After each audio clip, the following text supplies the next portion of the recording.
So here's some interesting news that just broke, and this is kind of going back to what I've been saying in a few videos in the past, which is that this is a great time to be involved in music licensing because we are seeing new technologies and new forms of entertainment that are going to just blow away what we've thought were great forms of entertainment before. I mean, going to the movies is going to seem like an ancient relic of the past very soon. As this headline shows, EVR, which is a virtual reality music content creator in Europe, enters the world's first virtual reality music licensing agreements. Okay, so there's a lot of details in this, and the links below if you want to read into it. But essentially, what it is there's a company that creates awesome virtual reality content, music-based content, music videos, live shows, all that kind of stuff, so that you plug in your reality headset and you're kind of experiencing music in a brand new way, where you're inside of a music video or you feel like you're at a music concert, et cetera, et cetera. So lots of good stuff happening in terms of virtual reality. And now you're seeing that the music companies, and you'll see here, over the last 8 months, Melody VR, which is their subsidiary, signed global partnerships with Warner Music Group, Universal, Sony, and it positions them as the only VR platform to be licensed by all three of the world's major record labels. So this is kind of the start of where this is going. Now, whether or not this is going to be a great deal for artists or not, you kind of have to see the details when things start shaping out. You never know. But you should see what's happening here. Just zoom out sort of in the big picture of things. This is a trend that's happening, is that there are new forms of entertainment, new methods to be entertained. And as you can also see, at present, there are approximately 12 million VR devices in circulation, an increase of 1,000% since August of last year. By Christmas 2017, we expect between 20 and 30 million devices in consumer hands. And by the end of 2020, as device prices continue to fall and the quality continues to increase, we expect over 220 million devices to have reached consumers. Okay, so we are in an exponential pop of virtual reality entertainment that's about to happen.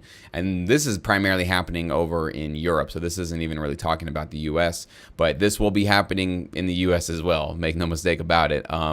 We as human beings love to get wrapped up in a story. That's why we love going to the movies, or we love watching a movie at home. We like TV shows that get us lost in somebody else's world or another story.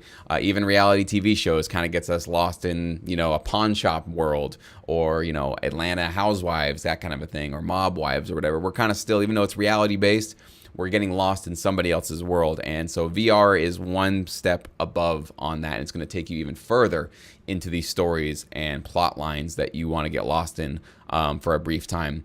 In the future, it actually will be longer and longer, and to the point where you won't be able to tell if you're in a simulation, in a story, or if you're in reality. It's going to get a little bit weird in the future. But, that's a topic for another video. But I think this is a great development. You're kind of seeing this starting to happen now, before virtual reality is already in the mainstream. Because you think about the difference between this and the MP3 revolution, is that the MP3 thing with Napster happened, and then the record label started reacting to it. They're like, oh crap, we got to start suing people, or maybe we got to figure something out. It wasn't until Apple came along with their iTunes store that created a sensible alternative to downloading music illegally. And then the record labels, they thanked Apple immensely. Thank you for saving our careers, essentially, in our industry. But it seems like some of at least the record labels are sort of seeing this stuff beforehand. And I know the music licensing industry, TV film music licensing industry, is also looking at this stuff before it hits mainstream. So right now it's kind of still at the early adoption phase. Not many people have a VR headset in their home, and it's going to take off and blow up exponentially, as you can see here.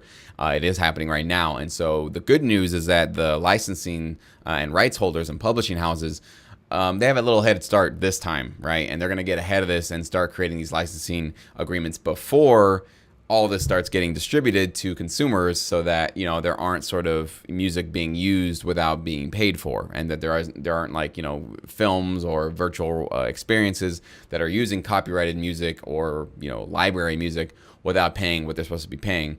The big question will be for this is that this is sort of getting close to the video game world, and I know in the video game world there are no back-end royalties associated with it, because for the most part there's nothing gathering data as far as how many times your particular track was played on one game throughout the millions of copies that were sold.